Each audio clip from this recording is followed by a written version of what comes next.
Allô, j'espère que vous allez bien. Aujourd'hui, je vous fais un petit wrap-up. J'ai pris les 21 meilleurs conseils dans tous mes épisodes de podcast, OK? Donc, j'ai fait plus de 250 épisodes avec les podcasts publics puis les podcasts qui sont exclusifs sur l'application Constance. J'en ai fait vraiment beaucoup. Je vous ai demandé, selon vous, c'est quoi mes meilleurs conseils et j'ai mis ça en 21 meilleurs conseils. Donc, sans plus attendre, en fait, avant toute chose, si vous l'écoutez sur YouTube en format vidéo, je suis dans mon nouveau studio maison de podcast que j'ai créé moi-même. Je voulais vraiment faire des versions audio de tout ce qui est vidéo, je veux dire, des podcasts solo. J'aime être dans ma robe de chambre, mais j'aime le côté un peu visuel aussi, puis tout ça. Donc, bienvenue pour ceux qui sont sur vidéo, sur YouTube. Sinon, à l'audio, j'espère que le son est aussi bon. Sachez que je vais toujours m'améliorer. Il va y avoir aussi un gros rideau qui s'en vient, plein de choses. J'avais juste envie de vraiment vous le filmer dès maintenant. Donc, merci d'évoluer avec moi dans ce beau parcours de podcast-là. Ça fait longtemps qu'on est ensemble, 4e saison déjà. Donc, c'est pour ça que j'ai 21 meilleurs conseils pour vous parce que j'en ai dit des conseils. Celui qui est revenu le plus souvent, aider la toi de demain. Je dis tout le temps ça, je dis aide la toi de demain. Tu sais, quand tu fais une action qui est comme que tu voudrais procrastiner, mais tu dis, hey non, je vais le faire, je vais aider la moi de demain. C'est vraiment ça l'idée, c'est de toujours comme empêcher la toi d'aujourd'hui de procrastiner. Quand, mettons, tu as une pile de lavage, puis tu es comme, ah, je le ferai demain. Mais non, la toi de demain, elle va peut-être avoir plein de choses à faire aussi. Puis c'est là que tu devrais l'aider puis le faire. Moi, pour vrai, là, puis les gens me l'ont dit aussi, avec leurs chums, ils disent ça maintenant, avec leurs enfants. C'est vraiment une expression qui fait que tu te dis, ouais, demain non plus, là, j'aurais pas plus le goût. Là, j'ai le temps, go, je le fais. Donc, aide la toi de demain. Le deuxième, c'est assez profond. Je me souviens pas d'avoir dit ça publiquement. Je pense que je l'ai dit dans un podcast exclusif. C'est de demander pardon sans attendre le pardon en retour, de s'excuser, de reconnaître ses torts. C'est tout un amalgame. Je pense que j'avais fait un podcast exclusif qui était justement sur le pardon, puis je disais, tu sais, se demander pardon à soi-même, demander pardon aux autres, juste de reconnaître justement ses torts, puis ça fait que tu te responsabilises, puis tu sais, c'est important justement de se responsabiliser. Puis si toi, tu le fais, tu vas influencer les autres à le faire. Puis à ce moment-là, peut-être que les autres vont te demander pardon aussi. Mais je pense que c'est important de se demander pardon à soi parce que la plus grande culpabilité qu'on peut avoir, c'est vraiment celle qui pèse sur nous-mêmes. C'est le pire feeling. Puis tant que tu te demanderas pas pardon, ça va être difficile d'avancer. Vicky, le Huan-Berger, avait fait un exercice sur l'app. Je me souviens plus dans quel contexte, mais elle avait fait partir un chronomètre de 5 minutes, puis il fallait que tu pardonnes au plus de gens possible, le plus de choses par écrit, sans leur dire nécessairement. Puis c'est vraiment l'exercice que je vous suggère de faire envers vous-même. Pardonnez-vous le plus de choses que vous pouvez en 5 minutes. Des actions, ça peut être super loin dans le passé. Là. Hey, j'ai des actions là, du secondaire que je me suis pas encore pardonné, on dirait, des choses que j'ai dites, puis que je regrette aujourd'hui. Mais tu sais, c'est trop loin, puis la personne en soi, je la recontacterai pas. Là, mais il y a des fois, c'est juste bon de se le dire à soi-même pour dire, OK, là, je me pardonne, j'ai évolué, je suis une différente personne, puis ça l'aide à avancer. Le troisième, il est vraiment bon, c'est le One Touch. Puis, je ne l'ai pas répété souvent parce que je l'ai dit dans un seul podcast, puis j'ai comme fait pris pour acquis que tout le monde l'avait écouté. Donc, je vous explique le concept du One Touch. Le concept du One Touch, c'est que si, par exemple, tu arrives chez toi, tu as ton manteau sur le dos, si tu l'enlèves puis tu le mets sur une chaise, tu as fait un touch pour le mettre sur une chaise et tu vas faire un deuxième touch pour le rentrer dans le garde-robe. Le concept du One Touch, c'est que dès que tu arrives chez toi, tu enlèves ton manteau, tu le ranges. Tu défais l'épicerie, tu as les sacs d'épicerie, tu n'es même pas dans l'entrée. Tu t'en vas dans l'auto, tu t'en vas mettre tes sacs d'épicerie dans l'auto. C'est le concept du One Touch. Il y a un seul parcours pour chaque objet, puis tu fais ça avec n'importe quoi. Donc, tout ce que tu sais que tu vas ranger, tout que de le remettre à plus tard, tu le fais tout de suite. Tu le fais en un toucher. Donc, peu importe c'est quoi, là, moi je suis vraiment traîneuse, faut pas que je me laisse traîner. Donc, ce que je fais, c'est que je me dis, OK, One Touch, mon sac, il s'en va où, là? C'est quoi son chemin final? OK, c'est telle place. Bon, ben, je peux pas le déposer dans l'entrée, puis ensuite de ça, dans les marches, puis ensuite de ça, dans ma chambre. Ce que j'ai, par exemple, c'est que j'ai comme un espace pour... j'ai un palier chez moi pour le deuxième étage, on pourrait dire, j'ai mon espace, mon petit panier avec toutes mes choses que pour faire un seul voyage, je vais monter, mais tu sais, je ne ferai pas d'en haut à en bas 8 voyages, on comprend là. Fait que c'est le concept du One Touch. Ensuite, le 4, se demander si cette action est alignée avec qui on veut être. On fait des actions au quotidien à tous les jours. On fait plein d'actions tout le temps. Est-ce que toutes nos actions sont alignées avec la personne qu'on veut être? Pas nécessairement. Est-ce que nos attitudes sont alignées avec la personne qu'on veut être? Pas nécessairement. On ne sera pas 100% parfait. Mais à chaque fois que tu poses une action ou que tu te remets en question face à une action, essaie de te poser la question, est-ce que cette action-là est alignée avec la personne que je veux réellement être? Ça l'aide à prendre les bonnes décisions. Numéro 5. Commence petit, mais commence aujourd'hui. Pas juste pour l'entraînement, pas juste pour la mise en forme. Souvent, je t'associe à une personne mise en forme, entraînement, tout ça, parce que c'est ce que je partage beaucoup sur mes réseaux. Mais commence petit, commence aujourd'hui. C'est vraiment pour tout projet que tu veux entreprendre. On est au mois de janvier, les résolutions, par exemple, que tu veux entreprendre. Des fois, les gens, ils font des comme grosses to-do immenses là, de tout ce qu'ils vont vouloir faire, les challenges de 75 jours hard, blablabla. Je trouve que c'est plus facile, puis tu auras plus de constance si tu commences petit. Mais souvent, ce que les gens font, c'est qu'ils voient ça tellement grand qu'ils vont repousser parce que justement, ils se disent « Oh, aujourd'hui, c'est pas le bon moment, j'ai pas le temps. » Mais ta vie, elle changera pas demain. Tu n'auras pas plus le temps demain ou après-demain ou lundi prochain. Donc, commence par 5 minutes aujourd'hui, mais commence aujourd'hui. Commence une partie de la tâche. Décortique la tâche, le projet en moyenne tâche, petite tâche, micro-tâche, puis commence par la micro. Comme juste d'écrire un plan, c'est de commencer aujourd'hui, tu sais. Fait que, commence petit, mais commence aujourd'hui. Le 6, planifier un rendez-vous pour soi-même comme si c'était un rendez-vous chez le médecin. Pour tes entraînements, pour ton me-time, pour ta méditation, pour tes étirements, peu importe ce que tu veux faire, mets un rendez-vous dans ton agenda comme si c'était un rendez-vous chez le médecin parce que sinon, ça va prendre le bord face à n'importe quelle autre chose qui va arriver dans ta vie.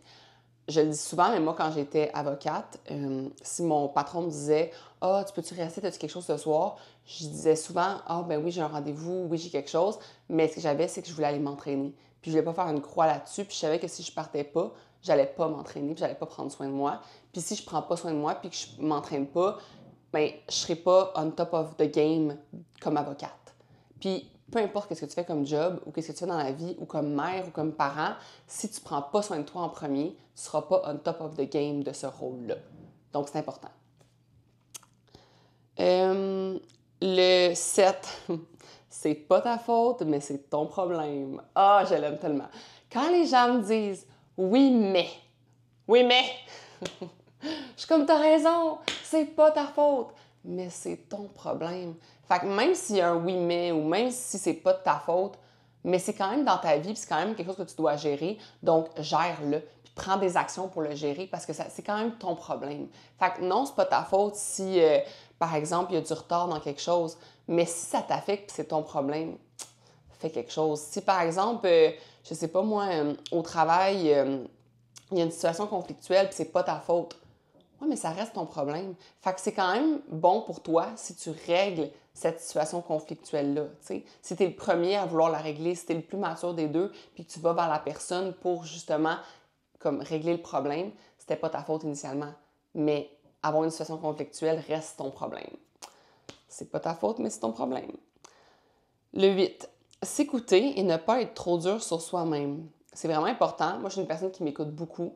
J'écoute mon corps, j'écoute mes signaux corporels, j'écoute ma faim, j'écoute mes envies. Je suis vraiment dans l'écoute, puis ça m'a vraiment rendu service. C'est comme ça que j'ai eu les meilleurs résultats. Avant, je suivais des plans, je suivais des plans alimentaires, mais des plans aussi au niveau de l'entraînement. Donc, j'écoutais pas mon corps, j'écoutais pas ce qu'il avait réellement besoin. J'ai jamais eu des aussi bons résultats que quand j'ai commencé à m'écouter. Le 9, c'est dans ta tête. J'avais dit ça dans un podcast, je le dis dans beaucoup de workouts, parce que dans le fond, selon des études scientifiques, en moyenne, okay, quand que tu penses que ton corps est plus capable, en fait, tu serais seulement, je pense qu'il te reste 40% ou tu es à 40%. Donc, ton corps, pour te protéger, ce qu'il fait dans le fond, c'est qu'il dit quand tu es à 40% d'effort ou à 60% de maximum de capacité que tu n'es plus capable.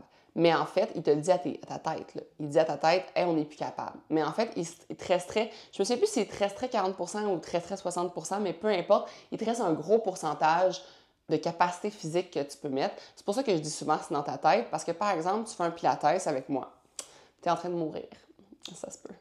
Puis ta jambe, tu te dis, hey, non, ça peut plus, genre, je peux plus. C'est souvent dans ta tête, puis il reste souvent un haut, comme beaucoup de capacité physique que tu penses que tu pourrais pas tolérer, mais que tu peux. Donc, avant d'abandonner, dis-toi un petit c'est dans ta tête pour continuer.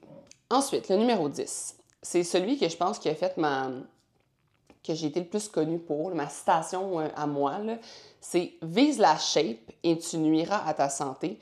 Vise la santé et tu auras la shape. » Ce qui veut dire, essaie de changer ton corps et tu vas nuire à ta santé. Améliore ta santé et ton corps va suivre. C'est vraiment, je suis le résultat de ça. Quand j'ai cessé de viser la shape puis que j'ai juste fait « Hey, je vais me mettre en santé », les abs sont venus, tout est venu tout seul. Comme mon corps est allé à son optimal, je ne sais pas comment le dire autrement. Là. On a tous des corps différents en passant. Vous n'allez pas avoir un six-pack parce que vous mettez à viser la santé. Là. On est tous différents. Mais c'est vraiment quand j'ai commencé à viser la santé que j'ai optimisé toute ma masse musculaire, tout était mieux finalement. Donc, vise la santé et tu auras la shape. 11. Manger pour s'entraîner plutôt que s'entraîner pour manger. Les gens qui vont brûler des calories pour se permettre de manger, admettons, une poutine. Mange ta poutine, OK? Elle va te permettre d'avoir plein de gaz pour après ça faire un beau gros workout. Mais tu n'es pas obligé de faire un beau gros workout. Ce que je dis, c'est que moi, maintenant, je sais que mon énergie, mes performances sont dues au fait que je mange. Donc, si je ne mange pas suffisamment, je ne pourrai pas bouger, performer. Donc, je suis plus en train de me dire « Oh mon Dieu, il faut que je brûle les calories de ma poutine. » Non, ce que je me dis, c'est « Yes, j'ai mangé de la poutine, je vais avoir plein d'énergie pour aller courir, par exemple. » Donc, je mange pour m'entraîner plutôt que de m'entraîner pour manger. Le 12, l'importance de se créer un réseau de contacts.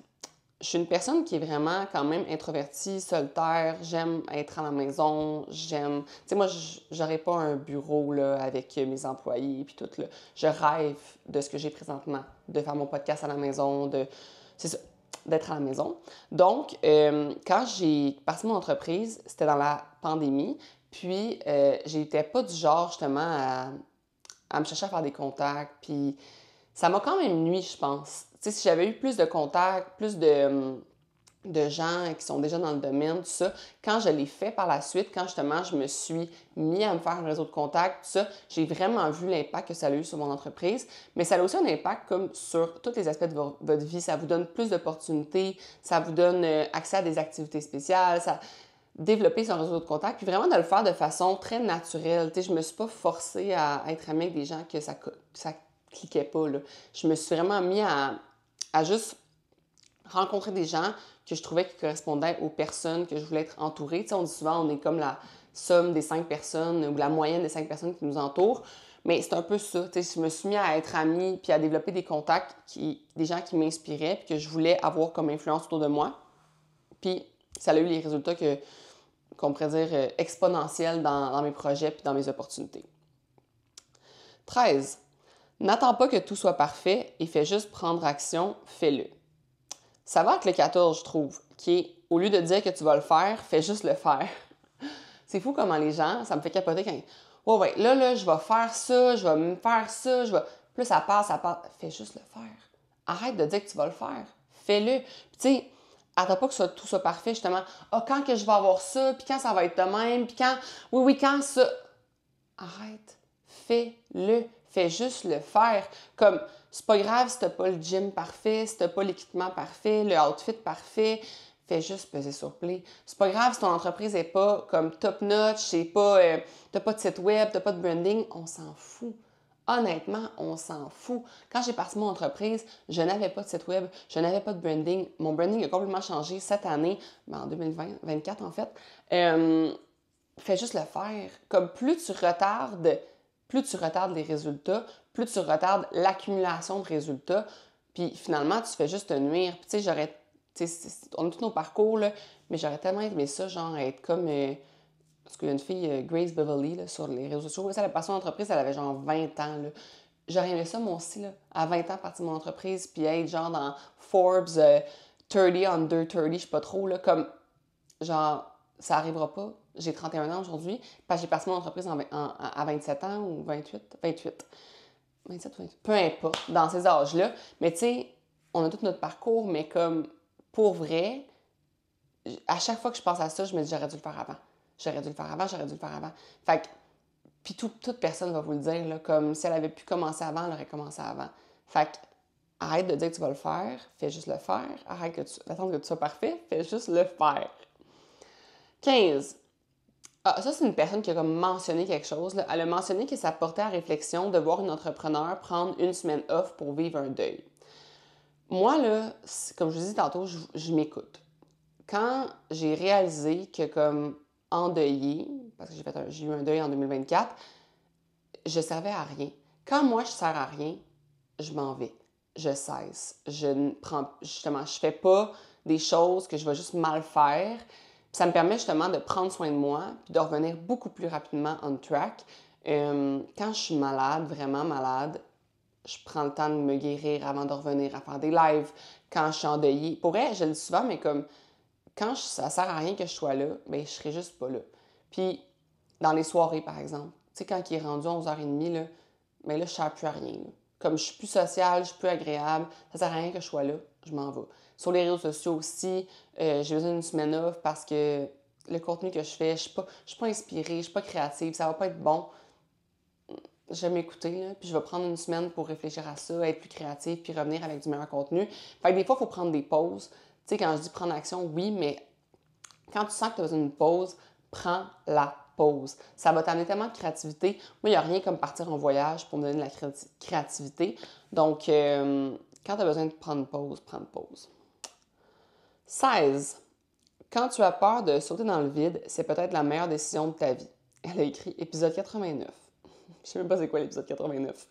Mais c'est vraiment bon. C'est vrai que, tu sais, moi, j'ai eu vraiment peur de quitter mon travail d'avocate quand j'étais, dans le fond, en 2021, quand j'ai parti mon entreprise, j'étais avocate et j'ai tout quitté pour, genre, une centaine, même pas 100 personnes qui me faisaient confiance avec mes entraînements. Puis je me suis dit, hey, je vais réussir. Ça va fonctionner. Genre, je vais le faire. Puis aujourd'hui, on a des milliers sur l'application Constance, mais comme, c'est ça, c'est que j'hésitais vraiment beaucoup. J'étais en grosse remise en question. Puis, c'était la meilleure décision de ma vie au final. Là. Puis ça a été la plus grosse décision de ma vie. Puis ça a été la plus difficile à prendre. C'est sûrement la meilleure.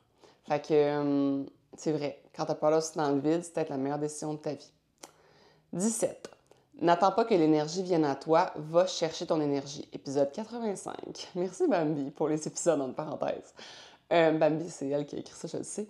C'est vrai parce que souvent, dans le fond, on dit qu'on est fatigué, mais comme des fois, dans le fond, c'est pas une fatigue corporelle, c'est une fatigue de la tête, par exemple. Donc, tu pourrais faire quelque chose de physique. Des fois, c'est l'inverse, c'est une fatigue de ton corps, mais ta tête, elle a encore de l'énergie. Donc, tu pourrais, par exemple, finir une grosse journée de ski, te dire « Hey, j'ai plus d'énergie », mais en fait, tu pourrais aller socialiser puis avoir un souper. Ta tête est encore disponible, c'est ton corps qui l'est plus. Fait qu'il faut voir aussi comme d'où on n'a plus d'énergie. Puis si, justement, tu sens que tu n'as plus d'énergie, va la chercher. L'énergie crée de l'énergie. Tu sais, c'est comme des batteries, là, des grosses batteries. Tu mets plein de batteries ensemble, ils créent des grosses affaires. Là. C'est quoi cet exemple-là, Isabelle? Mais ouais, dans le sens que pour vrai, je crois vraiment que tu peux aller chercher ton énergie. Si c'est d'aller contacter des gens qui vont te repéper, si c'est de te mettre une vidéo de motivation, d'ouvrir un podcast, de mettre de la musique, de bouger 5 minutes, de faire une danse 5 minutes, peu importe, va chercher ton énergie. Des fois, tu es assis à ton bureau et tu es comme hey, j'ai plus d'énergie, mais ça prendrait juste que tu te lèves 5 minutes puis tu en aurais, tu sais. Fait que, ouais, va la chercher. 18. Ne pas hésiter à faire une pause des réseaux sociaux. Moi, ça m'a vraiment fait du bien. J'ai adoré ça. J'ai fait une pause des réseaux sociaux pendant une semaine, la première de septembre. Ça m'a pas du tout fait de mal, dans le sens que, tu sais, genre, ah, t'es-tu ennuyé ou peu importe. Non, pas du tout. Je me suis pas ennuyée. Ça m'a rien amené non plus de comme, mettons, je sais pas comment dire, là, mais Tadam, là, dans, je sais pas comment le dire autrement, mais comment on dit ça? Grosse révélation, là. Je me suis pas sentie comme « Oh mon Dieu, les réseaux sociaux faisaient ça dans ma vie, ah, je le savais pas. » Non. Parce que moi, les réseaux sociaux, c'est vraiment positif dans ma vie. Donc, j'ai pas trouvé que ça m'a amené comme de grosses révélations, mais ça m'a fait du bien. Ça m'a fait être vraiment plus dans le moment présent. J'avais plus, comme j'appréciais plus, j'avais plus des discussions. Aussi, c'est niaiseux, mais tu sais, avoir pas son sel avec soi, on dit que ça va plus travailler nos neurones. Avoir notre sel trop facilement avec nous, c'est comme si tout était à portée de main. Fait que là, on travaille moins en réflexion, on va juste chercher la réponse. Je me suis mis à comme plus chercher les réponses, plus chercher l'information, plus travailler mon cerveau.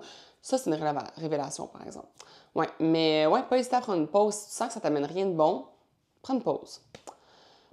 19. Apprendre à dire non.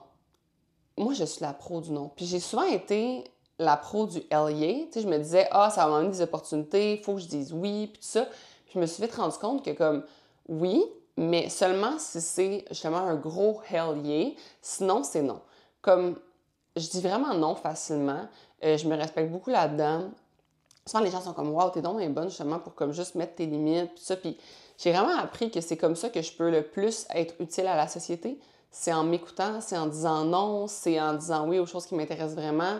Tu sais, moi, mettons, j'ai une application avec des milliers de personnes qui comptent sur moi, puis que ce que j'aime le plus au monde, c'est cette application-là, après ma famille, tout ça. Mais, tu sais, vous comprenez? Donc, moi, mettons, dire oui à une soirée le mercredi soir, quand j'ai un workout le matin, comme à 6 heures, mais mon énergie, j'aime bien mieux qu'elle soit mise dans mon workout que dans une soirée qui me plaît pas tant, qui est du petit réseau, mais comme pas tant pertinent, une soirée PR ou je sais pas trop quoi, là.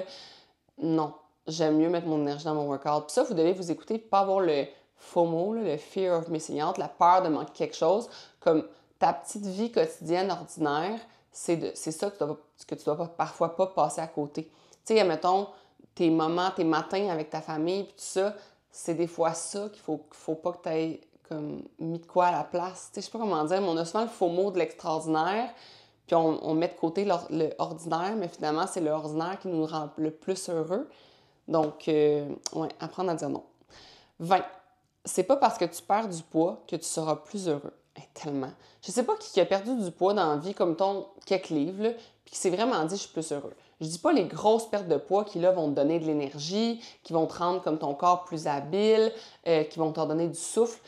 Ça, j'appelle ça se mettre en forme. Se mettre en forme, oui, ça peut rendre plus heureux. Parce que quand on est plus en forme, on a plus de capacité, on a plus de plein d'hormones qui sont générées par le fait d'être en forme, puis le fait de faire l'activité physique, c'est pas ça que je veux dire. Mais perdre du poids, perdre un bourrelet, ça rend personne plus heureux, OK?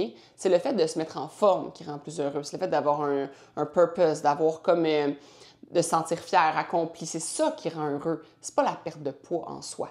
Donc, si par exemple, tu fais tous les efforts et tu es comme, hey, j'en perds pas de poids, mais ton corps, là, il était dans son poids naturel, ultime, qui le rend heureux, puis c'est comme ça qu'il veut demeurer. Donc, essaie pas de combattre ce poids naturel-là. Pour vrai, des fois, il faut faire trop de sacrifices sur ce qui nous rend heureux pour perdre du poids. Puis à ce moment-là, comme on va, oui, perdre du poids, mais on va avoir sacrifié tout ce qui nous amène du bonheur. Puis au final, ça va donner quoi? Tu sais, c'est comme s'il faut que tu sacrifies tous tes week-ends en amis, tous tes fondus, peu importe c'est quoi qui te rend heureux au quotidien, là, puis dans tes semaines. S'il faut que tu sacrifies tout ça pour perdre du poids, là, tu vas arriver, tu vas être plus mince, puis tu vas faire comme, OK, mais finalement, ça m'a amené quoi? Ça m'a amené quoi de perdre ce poids-là au final? Donc, c'est un pensez bien. Le 21, mon dernier conseil, c'est que, OK, tout 5 minutes peut se transformer en 30 minutes. Puis ce que je veux dire par là, c'est que je dis souvent, pèse sur play puis fais 5 minutes pour qu'il se transforme en 15 à 30 minutes d'entraînement, mais c'est dans n'importe quoi. Commence une tâche en disant que tu vas la faire 5 minutes, puis elle risque de se transformer en 30 minutes. Tu vas avoir genre un boost de motivation. Tu vas commencer à ranger un tiroir, tu vas en avoir rangé 6. Tu vas commencer la vaisselle en disant, je vais juste laver les 2 casseroles qui sont là, puis le reste, je le mets à demain. Finalement, tu vas laver toute la vaisselle. On dirait que quand on commence une tâche, un acte ou quelque chose, c'est ça qui enclenche la motivation pour continuer. Puis souvent, on me demande comment justement être le plus motivé. C'est en étant discipliné, puis c'est en commençant, puis en pesant sur play. C'est en faisant 5 minutes. C'est ça qui crée la motivation. Elle va pas arriver du ciel, là, comme elle tombera pas dessus, la motivation. Il va falloir que tu l'enclenches. Puis moi, je dis souvent, enclenche-la en partant un chrono de 5 minutes. Puis tu vas voir, ça va se transformer en 30 minutes. Donc, c'était tout pour aujourd'hui. Si vous aimez ce genre d'épisode-là, sachez que j'en enregistre à chaque semaine sur l'application Constance. Constance, c'est mon application qui est un centre virtuel d'entraînement et d'éducation où je publie dans le fond tous mes entraînements, 4 lives par semaine en moyenne. Mais on a aussi au total 9 profs de cours. On a de la danse country maintenant, c'est malade. Les jeudis soirs, dans le fond, Gabrielle donne des cours de danse. Elle vous apprend une danse en ligne par semaine. Du step, du spinning, du crossfit, de la muscu, du pilates. Je donne un pilates par semaine. On love les pilates. Donc, c'est vraiment une application qui est ultra complète. Si vous voulez l'essayer, vous avez un code promo, c'est le code POD30 que vous devez utiliser sur le web. Donc, au web.constanceapp.com, vous créez un compte gratuitement avec un courriel mot de passe. Vous cliquez sur un contenu premium. Souvent, ça va être un workout qui va apparaître dans le fil d'actualité. Puis à ce moment-là, vous rentrez le code POD30 avant de payer pour avoir 30% sur votre premier mois. Donc, à essayer. Je vous le suggère fortement. Vous allez tomber en amour, je suis sûre. Si vous avez mon vibe, la personne que je suis certaine que vous allez aimer le vibe de notre communauté. Puis vous avez accès à des recettes, plein de cours éducatifs, tout ça. Si vous avez aimé l'épisode de podcast aujourd'hui, merci beaucoup d'en parler, de le partager, de le mettre dans vos stories. Allez suivre la page aussi Instagram Le Succès par le bien-être. C'est là que je mets d'autres conseils à chaque semaine, des publications, tout ça qui sont plus par rapport au développement personnel, au bien-être, tout ça. Donc, sinon, vous pouvez me suivre aussi isabelle.bonin sur Instagram. Et on se revoit la semaine prochaine. Bye, gang!